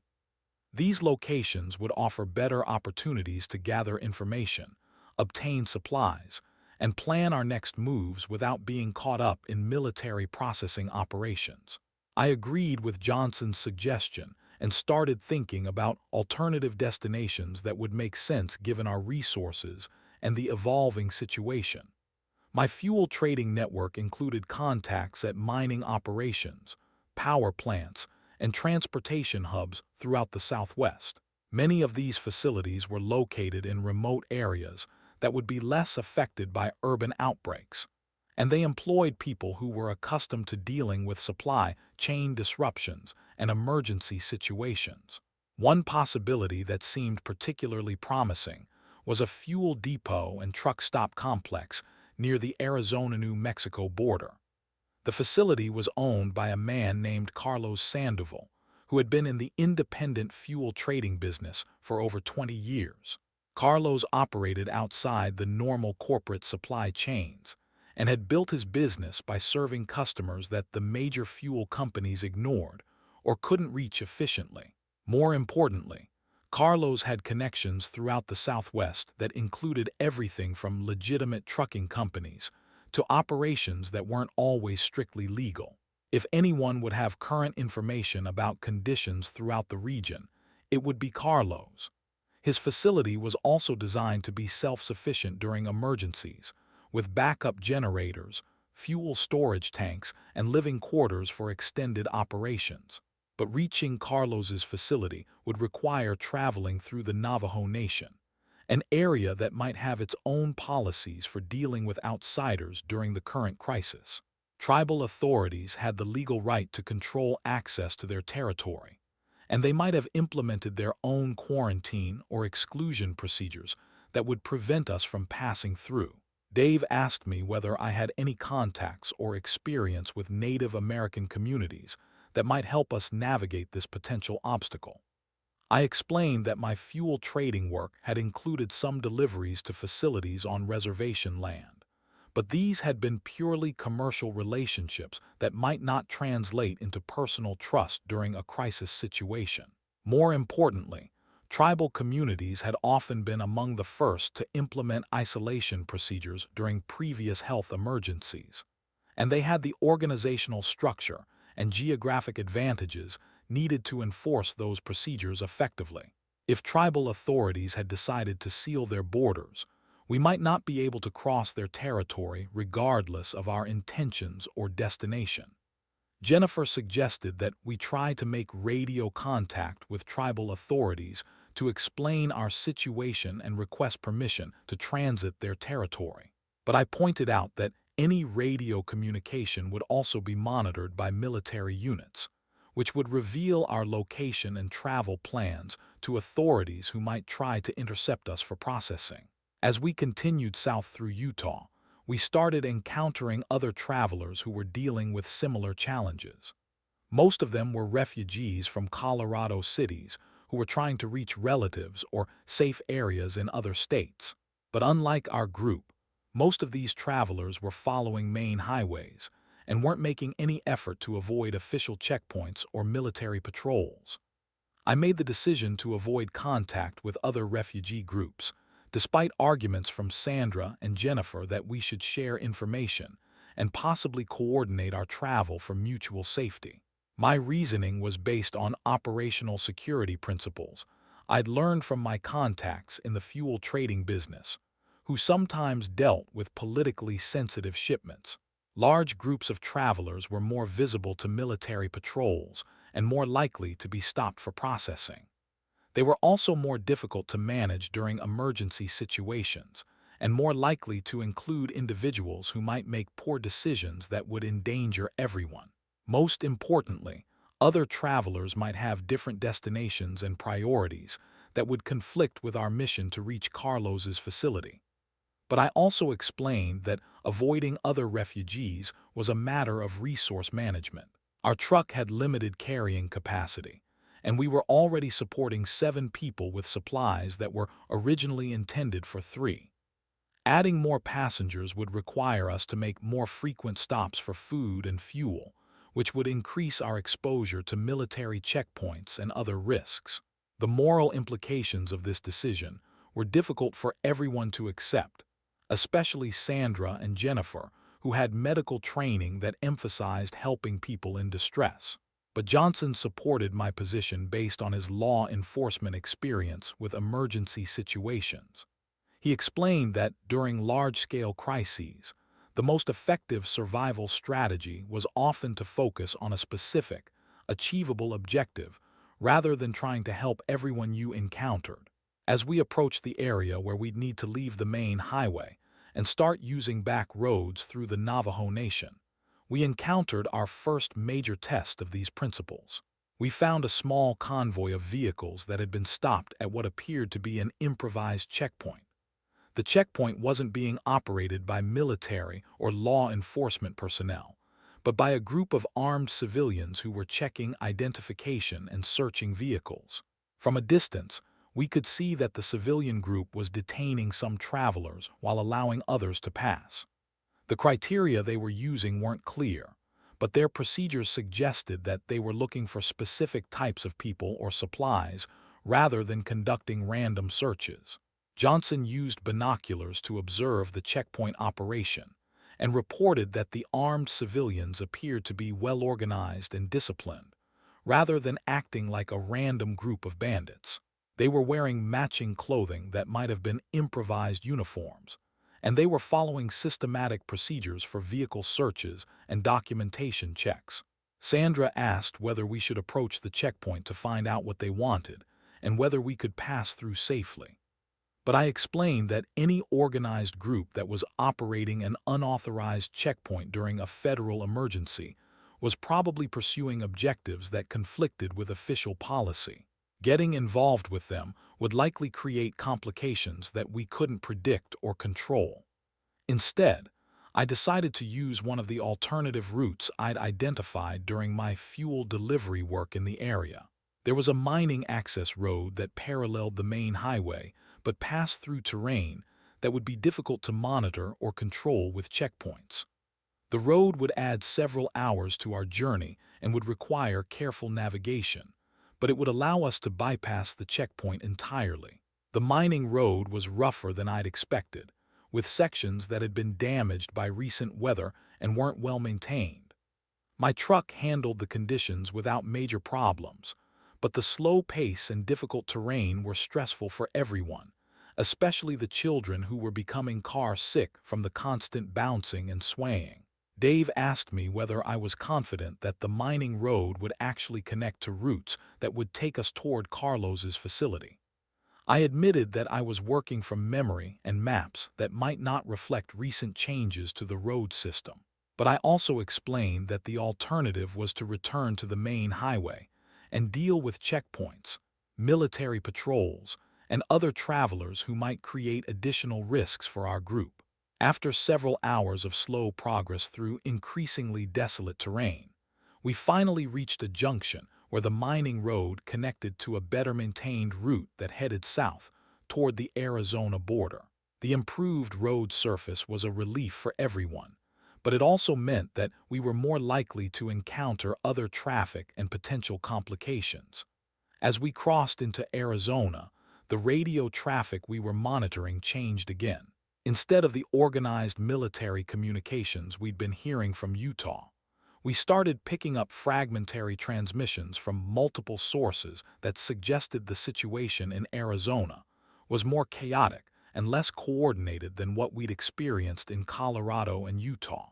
Local law enforcement agencies were reporting that they'd lost contact with state and federal authorities.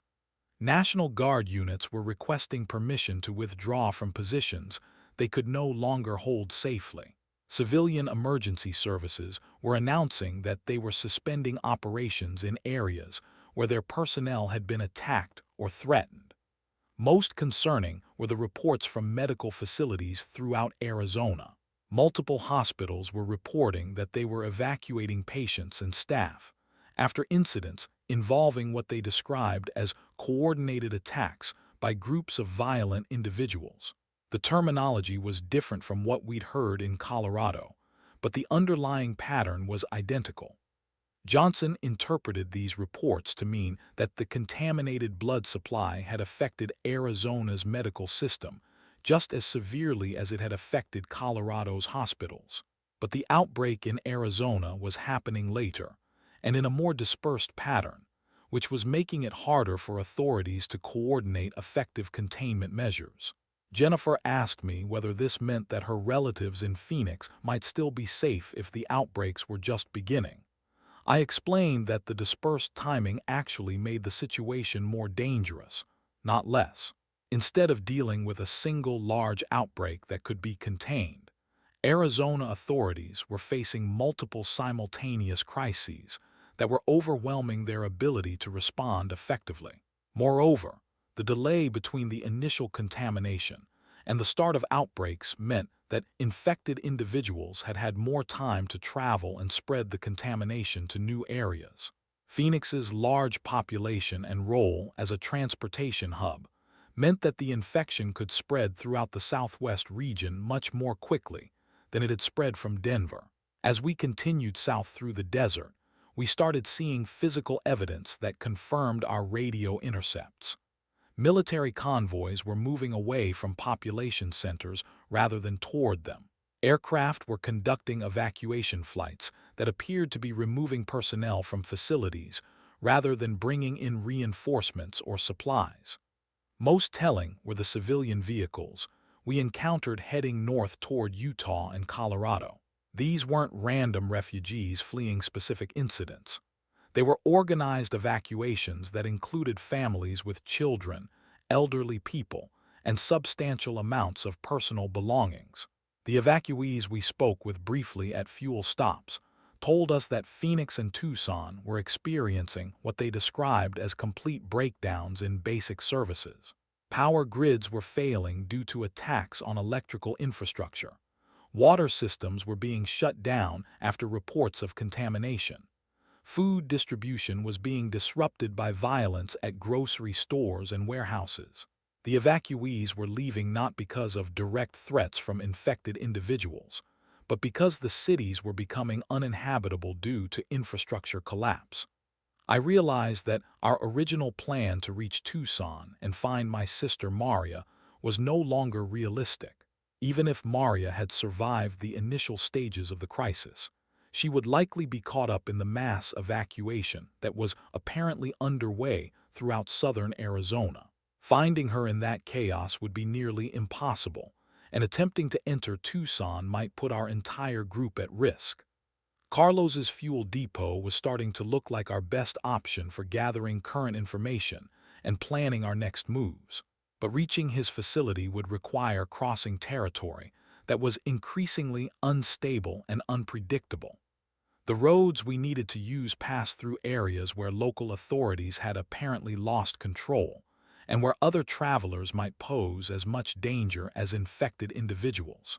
Johnson asked me whether I thought Carlos's operation would still be functioning given the widespread infrastructure breakdowns we were observing.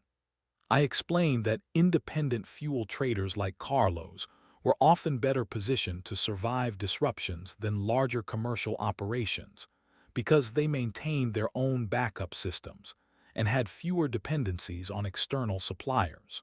But I also admitted that Carlos's facility might already be overwhelmed by refugees, or might have been taken over by military units that needed fuel for their operations. The only way to find out was to continue toward his location and assess conditions when we got there. As night fell and we continued driving through the Arizona desert, I started preparing everyone for the possibility that we might not find the help we were looking for at Carlos's facility. If his operation had been disrupted, or if the area wasn't safe, we'd need to have alternative plans that didn't depend on reaching specific destinations or finding particular people. My fuel trading experience suggested that during widespread supply chain breakdowns, the most successful survivors were those who could adapt their plans quickly and take advantage of opportunities as they arose. Instead of focusing on predetermined destinations, we might need to start thinking about finding a secure location where we could establish our own base of operations and wait for conditions to stabilize. The truck's fuel tanks were still more than half full, which gave us enough range to travel several hundred more miles if necessary. We had food and water for several more days, and our group included people with medical training, security experience, and knowledge of regional geography. If we could find a defensible location with access to essential resources, we might be able to establish a temporary base that would allow us to gather information and plan longer-term survival strategies. But first, we needed to reach Carlos's facility and find out whether my professional network was still functioning in this transformed landscape. That destination was still our best hope for connecting with people who understood the regional infrastructure and might have access to resources that weren't available through normal channels. As we drove through the night toward an uncertain meeting with Carlos Sandoval, I knew we had one shot to make it out of Arizona alive before the entire Southwest collapsed around us. The approach to Carlos Sandoval's fuel depot should have been routine, but nothing about our situation was routine anymore.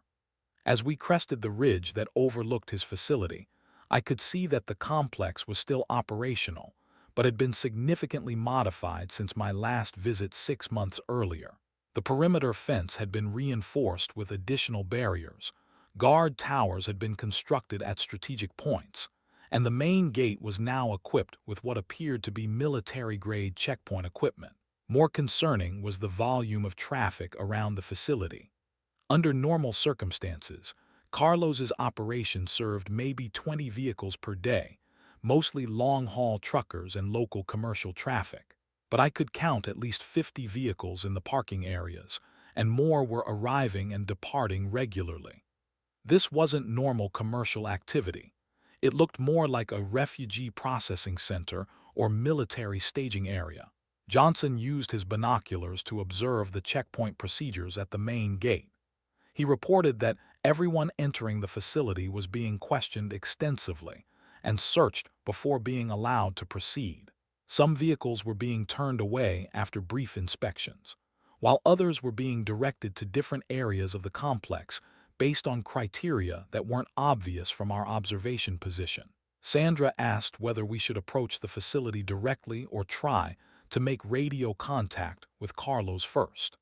I explained that any radio communication would be monitored by other groups, including military units that might be operating in the area. If Carlos's facility was being used for purposes that conflicted with official policy, drawing attention to our connection with him might create problems for everyone involved. But I also knew that approaching the checkpoint without advance coordination would be risky. The guards were obviously screening visitors carefully, and our group might not meet whatever criteria they were using to determine who could enter the facility. If we were turned away, we'd have revealed our location and capabilities to people who might decide we represented a threat or opportunity worth pursuing. I decided to use an approach I'd learned from my fuel trading contacts, who sometimes dealt with sensitive situations. Instead of approaching the main checkpoint, I would try to make contact with Carlos through informal channels that wouldn't attract official attention. Carlos's operation included living quarters for his family and key employees, and I knew the radio frequencies they used for internal communications. Dave asked whether I was confident that Carlos would remember me and be willing to help our group. I explained that my relationship with Carlos was primarily commercial, but it had been built on mutual reliability and trust over several years. More importantly, Carlos operated in an industry where reputation and personal connections were often more valuable than official credentials or formal agreements. Using the truck's radio equipment, I transmitted a brief message on Carlos's internal frequency, identifying myself by a nickname he'd used during our previous business dealings, and requesting a private meeting to discuss current market conditions. The message was coded in language that would make sense to anyone familiar with fuel trading, but would sound like routine commercial communication to casual listeners. Carlos responded within minutes, but his reply was cautious and included verification questions that confirmed he was taking security seriously. After we'd established our identities to his satisfaction, he provided coordinates for a meeting location away from the main facility and specified that I should come alone initially to discuss the situation. The meeting location was an abandoned gas station about 3 miles from Carlos's main complex.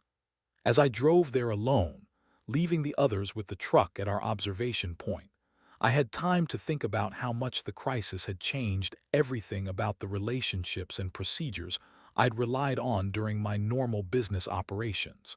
Under normal circumstances, Carlos and I would have met at his office to discuss fuel contracts over coffee and informal conversation. But now we were using covert communication procedures and meeting at secure locations like intelligence operatives or criminal conspirators.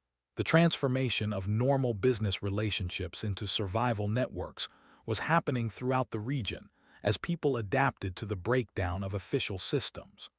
Carlos was waiting at the abandoned gas station with 2 armed associates who positioned themselves to provide security while we talked. He looked older and more stressed than when I'd seen him 6 months earlier, but he was clearly still in control of his operation and confident about his ability to navigate the current crisis. He explained that his facility had become a crucial resource center for travelers and refugees fleeing the outbreaks in Phoenix, Tucson, and other affected cities.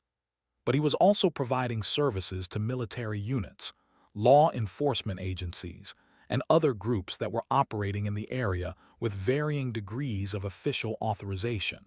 Balancing the competing demands and conflicting interests of these different groups required careful diplomacy and constant vigilance. Most importantly, Carlos told me that the crisis was much larger and more organized than most people realized. The contaminated blood supply had been just the opening phase of a coordinated attack on infrastructure throughout the region. Power grids, communication networks, water systems, and transportation hubs were being systematically disrupted by groups that had detailed knowledge of critical vulnerabilities. Carlos had been contacted by associates throughout the Southwest who were reporting similar patterns of infrastructure attacks in their areas. The attackers weren't random terrorists or foreign military units. They were people with insider knowledge of American systems who were implementing a carefully planned strategy to collapse governmental and commercial institutions simultaneously. When I asked Carlos who he thought was responsible for the attacks, he told me that his sources in the fuel industry had identified unusual trading patterns in the weeks before the crisis began. Large quantities of fuel, medical supplies, and communication equipment had been purchased by shell companies that appeared to be coordinating their activities. The pattern suggested that someone with substantial financial resources had been preparing for exactly the kind of systematic disruption we were witnessing. Carlos offered to provide fuel, supplies, and current intelligence about conditions throughout the region, but he also warned me that his facility was becoming increasingly dangerous as a destination for refugees. Military units were pressuring him to provide information about travelers who used his services, and other groups were demanding access to his fuel supplies for their own operations. More concerning was his assessment that the breakdown of governmental authority was accelerating rather than stabilizing. Instead of organizing effective response operations, federal and state agencies were implementing policies that made the crisis worse by disrupting transportation, communication, and supply networks that survivors needed to reach safety. I explained our situation to Carlos and asked for his assessment of our options for reaching Tucson safely. He told me that Tucson was effectively closed to civilian traffic due to ongoing evacuation operations and military containment procedures. Phoenix was even worse, with reports of complete infrastructure breakdown and armed conflicts between different groups trying to control remaining resources. But Carlos also told me that there were other options if we were willing to adapt our plans to the reality of the transformed landscape. His network included contacts with communities throughout the Southwest that were organizing independent survival operations outside the failing governmental systems. These communities were accepting new members who could contribute valuable skills and resources, but they were also extremely selective about who they trusted. Based on my background in fuel trading and our group's combination of medical, security, and logistical capabilities, Carlos thought we might be good candidates for several communities that were establishing themselves in defensible locations with access to essential resources. But joining these communities would mean abandoning our original objective of finding specific family members and accepting that our previous lives were permanently over. I asked Carlos about the possibility of locating my sister Maria and Dave's relatives through his information network. He explained that his contacts were tracking refugee movements and might be able to provide information about evacuations from Tucson and Phoenix, but finding specific individuals would be extremely difficult given the chaos and the large numbers of people involved. More realistically, Carlos suggested that we focus on establishing ourselves in a secure location and then use our resources to search for family members from a position of stability and strength. Trying to locate missing people while we were still refugees ourselves would be dangerous and probably unsuccessful. Carlos provided me with detailed information about 3 communities that might accept our group. The first was a ranching operation in New Mexico that was being converted into a fortified agricultural compound. The second was a mining facility in Nevada that had been taken over by former employees who were establishing an independent industrial operation. The third was a coastal community in California that was being organized by people with maritime and fishing experience. Each of these options offered different advantages and challenges, but they all shared the common characteristic of being designed for long-term self-sufficiency rather than temporary survival. The people organizing these communities understood that the crisis wasn't a temporary disruption that would be resolved by governmental action. They were building new social and economic structures that could function independently of the systems that were failing throughout the region. After discussing the various options with Carlos, I returned to our group to share what I'd learned and discuss our choices. The information Carlos had provided confirmed what we'd already suspected about the impossibility of reaching Tucson safely, but it also opened up alternatives that might offer better long-term prospects than continuing to travel as refugees. Sandra was disappointed to learn that finding her colleagues from St. Mary's Hospital would be nearly impossible, but she was interested in the possibility of using her medical skills to help establish healthcare services in one of the independent communities Carlos had described. Johnson was concerned about the legal implications of joining groups that were operating outside governmental authority, but he acknowledged that normal legal frameworks were no longer functioning effectively. Dave and Jennifer were struggling with the decision to abandon their search for relatives in Phoenix, but they were also realistic about the dangers of continuing to travel with their children through increasingly unstable territory. The security and stability offered by an established community was attractive, especially if it would allow their children to have some semblance of normal life during their formative years.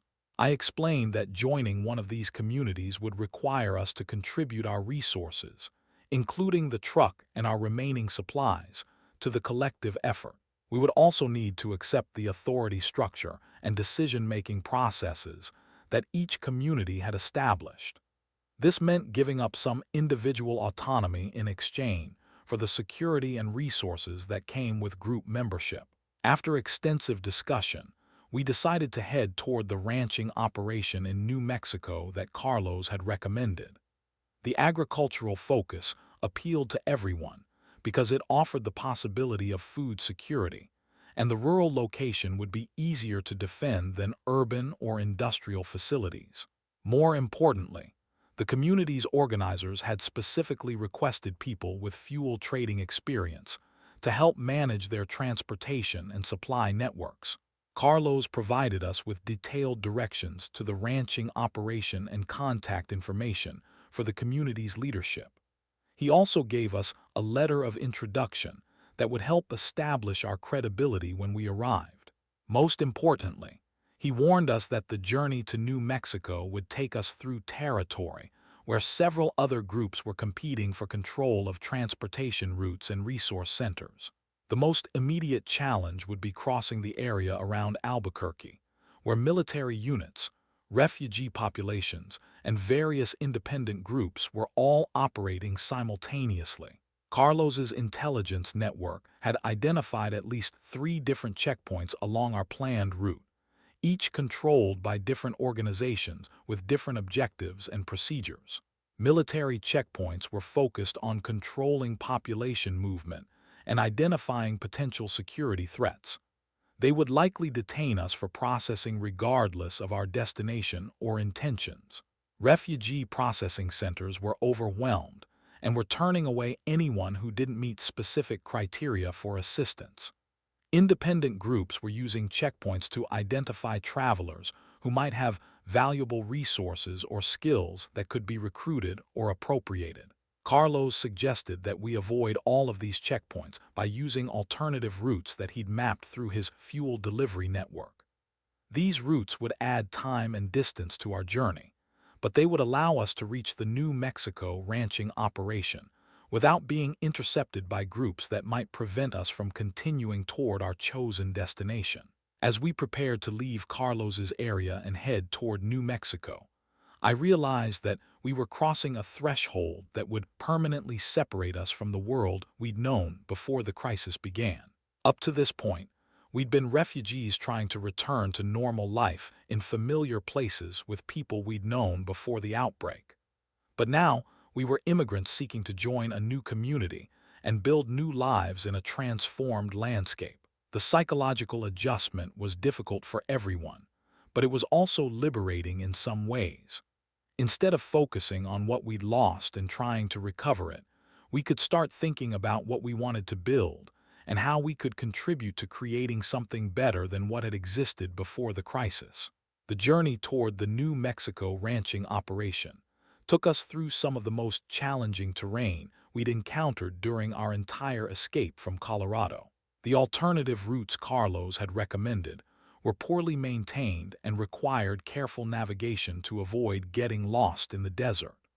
But they also took us through areas of spectacular natural beauty that reminded us that the world itself wasn't ending, just the particular human civilization that had dominated it. Along the way, we encountered other travelers who were making similar journeys toward independent communities throughout the Southwest. Most of them were refugees from urban areas who had decided that returning to city life wasn't realistic given the extent of infrastructure breakdown they'd witnessed. Like us, they were carrying skills, supplies, and determination to help build new communities that could function independently of the failing governmental and commercial systems. These encounters were encouraging because they suggested that our experience wasn't unique and that viable alternatives to the collapsing mainstream society were being developed throughout the region. But they were also sobering because they confirmed that the crisis was permanent rather than temporary, and that the world we'd known before the outbreak was gone forever. When we finally reached the ranching operation that would become our new home, I was struck by how quickly normal human activities could resume when people had security, resources, and common purpose. The community was already producing food, maintaining essential infrastructure, and providing education for children. More importantly, they were planning for long-term development rather than just short-term survival. My experience in fuel trading became immediately valuable for helping the community establish relationships with other independent groups and manage their transportation needs. Sandra's medical background was crucial for healthcare services. Johnson's security experience was essential for defense planning. Dave and Jennifer's skills in education and administration helped with community organization. The 72 hours that had begun with my routine night shift at St. Mary's Hospital had ended with all of us becoming founding members of a new type of community that was emerging from the collapse of the old world.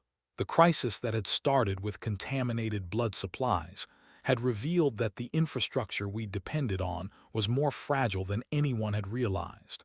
But it had also demonstrated that people could adapt, organize, and rebuild when they had to. Looking back on those 3 days, I realized that the most important lesson was that survival during a systematic crisis required abandoning attachment to the old systems and relationships that were failing and focusing, instead, on building new ones that could function in the transformed environment. The people who survived and thrived weren't those who were strongest or best prepared according to conventional measures, but those who were most willing to adapt their expectations and strategies to changing conditions.